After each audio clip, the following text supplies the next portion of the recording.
नमस्कार मित्रांनो, कसे आहात सगळे मित्रांनो? या व्हिडिओमध्ये थोडा नॉईज पोल्युशनचा आवाज जास्त येईल तुम्हाला, कारण की आज सोमवारी आणि सोमवारी आलो होतो आपण भगवतीपूर येथे, म्हणजेच कोल्हारमध्ये महादेवाचं एक छानसं मंदिर आहे, ज्याचा नवीनच जीर्णोद्धार झालेला आहे.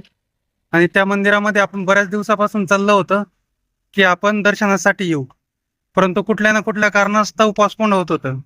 त्यामुळे आज थोडं लवकरच निघलो आणि सोमवार पण होता, म्हटलं महादेवाचं दर्शन घेऊनच पुढे जाऊया. तर हे मंदिर बघू शकता मित्रांनो, डिटेलमध्ये मी तुम्हाला दाखवतोच, परंतु मंदिराचा जीर्णोद्धार झालेला आहे. खूप छान सुंदर आणि कन्स्ट्रक्शनची क्वालिटी उत्तम होती. हे बघू शकता मित्रांनो तुम्ही. चला तर दर्शन घेऊ आज.